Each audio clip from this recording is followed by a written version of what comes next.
In early 2020, a small town in the U.S. state of Colorado is in an uproar. An 11-year-old boy has disappeared. Gannon Stauch is missing without a trace. Ganon disappears in broad daylight while he is supposed to be staying at home sick. It comes as a great shock to his family. His parents and siblings suspect that Ganon has run away. But with each passing day, the situation becomes more serious. The 11-year-old is dependent on a number of medications. He not only urgently needs medical care, but also the support of his parents.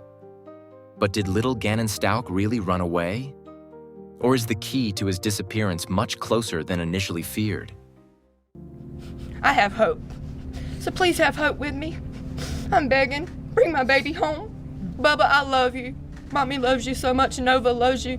Lena loves you. This room is filled with people that love you, and this community loves you too. So please come home, baby. Please come home.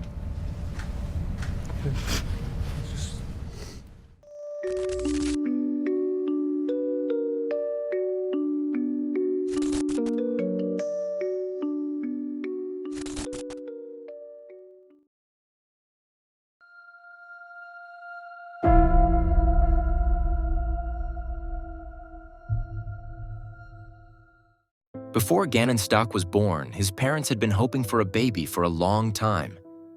When Landon finally became pregnant, she and her husband were overjoyed. Unfortunately, complications soon arose.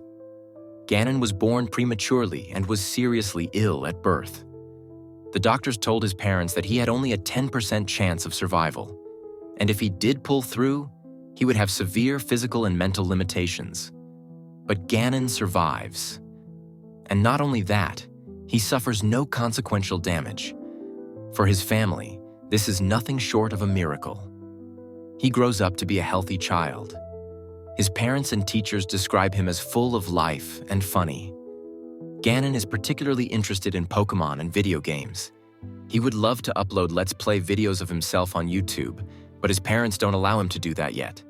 His father, Elle, and his mother, Landon, eventually separate, but they have a good relationship. They are raising Gannon together. It is important to them that their son has a good relationship with both parents. Gannon has a sister named Lena who is 3 years younger.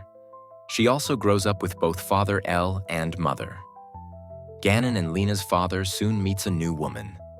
Her name is Leticia, and she brings a 17-year-old daughter named Heidi into the relationship.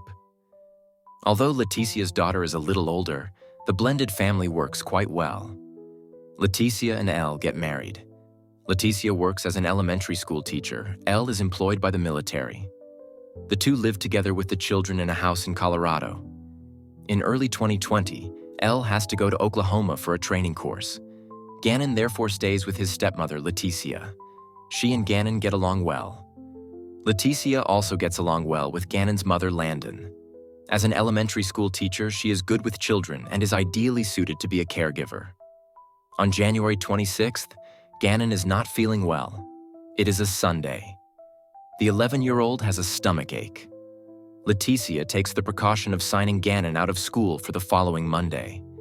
She writes to the concerned Elle, who is sitting in faraway Oklahoma, that she would also stay at home and take care of the 11-year-old. She would come up with some excuse or other for work. Early Monday morning, around 4:30, she does come up with a strange-sounding excuse for work. She writes to her boss that her stepfather has been killed in a car accident. She would therefore not be coming into work on Monday. So Leticia and Gannon stay at home together on January 27th. On Monday morning, Leticia L. sends a photo of Gannon. It shows him peacefully asleep in his bed.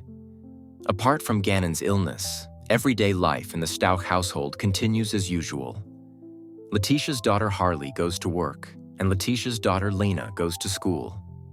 When Lena comes home in the afternoon at around 3:15 p.m., she's only there for a short time. She goes outside shortly after to play. Gannon has gone upstairs to lie down in their bedroom with his stomach ache. At least that's what Leticia seems to think. But when she goes to check on him at some point, her stepson is not there. His room is empty and the 11-year-old is nowhere to be found. Leticia calls 911. She says Gannon cannot be found.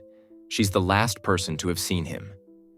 The operator then sends a patrol car. With Letitia's consent, the police search the Stauch home. But little Ganon has disappeared.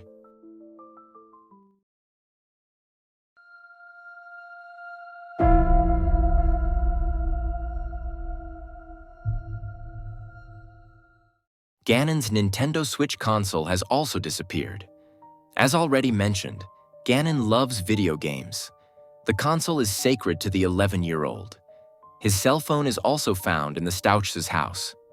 On January 27, 2020, around 1:30 p.m., the following Google search was conducted on the cell phone. Can my parent find my phone if it is off? After viewing the answers to this question, Ganon apparently decided to leave his cell phone in the house. On January 28, 2020, the day after Ganon's disappearance, Letitia picks up her husband Elle from the airport in a rental car. He has immediately cut short his business trip to help search for his son. Ganon's mother, Landon, is also trying her best to track down her son. On January 29th, 2 days after the disappearance, Leticia is due for questioning at the police station. After all, she is the last person to have seen Ganon. Although the appointment is scheduled for 10 a.m., Leticia does not arrive until the afternoon. She has a stack of notes with her, which she reads from during the interview. She tells the officers something new. Ganon went out with a friend during the day and never came back. This version of events not only sounds implausible, but it is also the first time Leticia has presented it. At the same time, a neighbor of Stauch's hands over surveillance camera footage to the police. It shows Leticia and Ganon driving away together in Letitia's car that morning. When Leticia returns at around 2:30 and gets out of the car, however, Ganon is nowhere to be seen. By now, Leticia Stauch is highly suspicious. She keeps contradicting herself. Ganon's father, Elle, also has a bad feeling. When he sees the neighbor's surveillance footage of Leticia returning home alone, he breaks down crying. At that moment, he must have realized that something is very wrong with his new wife. Meanwhile, he's trying to do everything he can to find his son.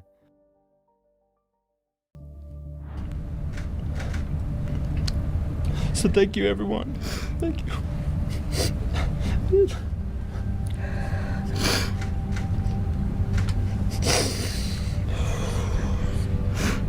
Again, and Daddy loves you so much. Please come home. Rumors are circulating online at an ever faster rate. Many people who are following the case live through the media believe that Ganon's stepmother, Leticia, may have had something to do with his disappearance. After all, she was the person in whose care Ganon was when he went missing. On top of that, there are all the different versions of events that she has told the police, the media, and Ganon's family. The reports and comments on the internet go so far that Leticia decides to give an interview herself. Any message for Ganon? The message for Ganon I have is, Ganon, when you get here, you'll be able to truly tell what happened. And then I really hope I get a sincere apology from everyone who has made all those things, especially from my husband. But there is also a second interview sequence. In this, Leticia expresses herself quite differently. She not only seems less quick-tempered, but downright fragile. Like Landon and Elle, she cries in front of the press representatives. She now finds much gentler words for her stepson Ganon. We just wanted to add a message to Ganon from my family, is that we love you and miss you, and we hope that you come home soon. And Ganon, I can't wait till you can come home and let everyone know that you're okay. We love you. What the audience doesn't see, however, is that when the cameras go off, Letitia's tears dry quickly and her worried expression disappears. The journalists on site are still wondering how quickly her attitude changes. The reason for this, however, becomes clear a little later. Leticia knows very well that her stepson will not come home and tell the truth. Leticia knows exactly where Ganon is.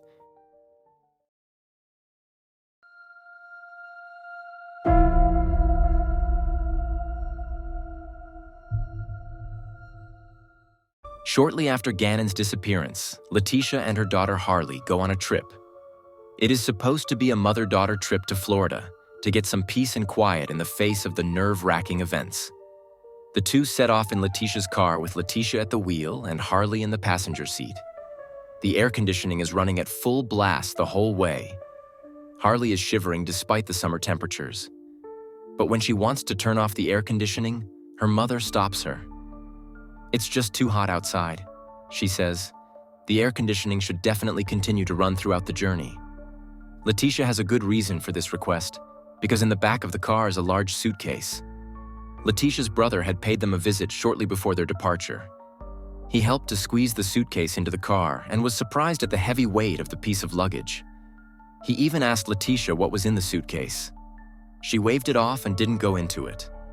Letitia's brother had no way of knowing that his sister had stuffed the body of her stepson into the suitcase. That's why the air conditioning was on throughout the entire trip. Letitia was afraid that Harley would otherwise notice the smell of the corpse. Gannon Stauch was arrested before the police found out. On March 1st, 2020, investigators were certain that Letitia must have murdered her own stepson. But Letitia is not talking. Not even when, just 2 weeks after her arrest, a suitcase washes up on a riverbank in Florida.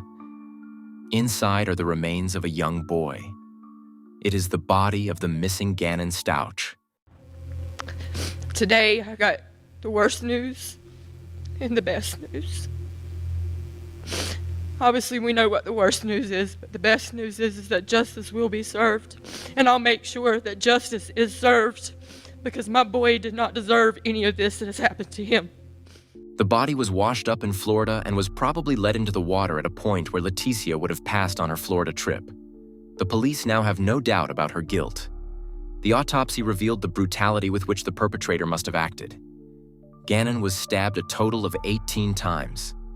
His skull was fractured, he had a gunshot wound to the neck, and a bullet went through his jaw. The boy, who was only 11 years old, had no chance of surviving Letitia's attack. Presumably, even one of these injuries would have been enough to take Gannon's life. The scene of the crime can be localized in the Stauch house. Gannon died in his own bedroom. The mattress is soaked with blood. Numerous small blood splatters can be seen on the walls. These traces had not been noticed during the first search of the house. Letitia seems to have tried to clean the scene of the crime as thoroughly as possible before calling the police. In addition, traces of morphine can be found in the boy's blood. It is possible that Letitia drugged him before killing him in a brutal manner.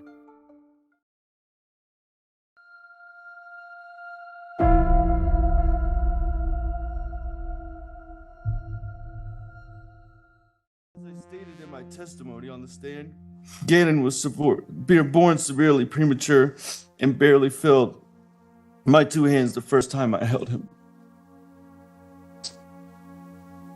At the end of his life, after his body was cremated into a pile of ashes, he was ultimately no bigger than the first time I held him. The trial is a nerve-wracking roller coaster ride for Gannon's family. Letitia never denies having murdered her stepson Gannon, nor does her defense attorney try to portray Letitia as innocent. Still, Letitia and her team don't give up easily. They note that Letitia was mentally unstable at the time of the crime. It is said that Letitia was physically abused as a child. Due to the resurgence of her traumas, she was not in control of her senses. However, this is contradicted by numerous Google searches that Letitia did in the days following Gannon's disappearance. For example, she Googled, "Can Nintendo locate my Switch?" As a reminder, Gannon's beloved Nintendo Switch also disappeared with him. As Letitia will have read from her search query, the Switch does not come with a tracking system. So Letitia could have easily disposed of the Switch. This way, she could have fueled the impression that Gannon had run off with the console in his luggage. Even the last Google search on Gannon's phone was probably not done by the boy himself, but by Letitia. The last search query on Gannon's phone was, "Can my parent find my phone when it's off?" The sentence structure and spelling are incorrect, which fits with Letitia's normal writing behavior. So it's possible that this Google search on her stepson's cell phone was also part of a perfidious plan. In addition, Letitia sent a text message to her daughter Harley on the day of Gannon's murder. She was at work and had no way of knowing what a horrific crime her mother had committed in the meantime. On the afternoon of January 27, 2020, Letitia asked her to bring carpet cleaner, baking soda, and trash bags. Letitia probably needed these items to clean the crime scene. In addition, Letitia must have changed the bedding in Gannon's room after the murder. Before the police arrived, she moved Gannon's bed so that the remaining traces were no longer visible. All of this speaks clearly against her claim that she briefly lost her mind and acted uncontrollably. Gannon's mother, Landon, is present throughout the trial. Although it is torture for her to face the murderer of her son, she has witnessed Letitia's negotiations live.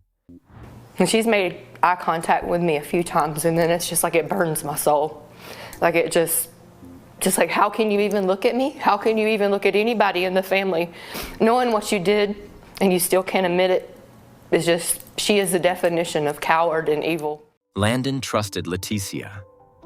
Even Gannon's father could never have imagined what the new woman at his side might be capable of. In court, he breaks down crying. I'm so sorry. The court concludes that Leticia killed her son Gannon for a shockingly mundane reason. She didn't feel like taking care of him. Her Google history speaks volumes. Among the searches she conducted in the days leading up to Gannon's murder are: I hate my stepson. How to find a new man book. Husband uses me to babysit his kids. Meet a guy without kids. Why would my husband put me before his family? I do everything for my stepchildren, and their mother doesn't help. The prosecution thus clearly shows that Leticia did not act out of mental instability, but out of pure calculation. She knew exactly what she was doing. She wanted to see her stepson, who was only 11 years old, dead. Leticia Stauch was sentenced to life in prison. One can only imagine how terrible the situation must be for Gannon's family. Elle in particular has not only lost his beloved son, but also the woman he trusted. No one would ever have thought that Leticia would be capable of such a crime. The sheer hatred for her stepson, which must have been unleashed in an instant, is incomprehensible, especially since Leticia had worked as an elementary school teacher before her conviction. The only positive thing about this case is that Leticia Stauch will never leave prison. Hopefully, Gannon's family can somehow recover from this trauma. And that's the end of today's video. If you want to support this channel because you like the videos, please feel free to like, comment on, and/or subscribe. Also, feel free to activate the bell because that way the video gets a lot of interaction shortly after it's uploaded. This in turn means that the video will probably be suggested to people who have not yet subscribed to Insolito. Thank you very much in advance, and thank you for watching. I hope you have a good morning, noon, or evening, or whenever you watch the video, and I hope to see you again in the next video. Until then, ciao guys.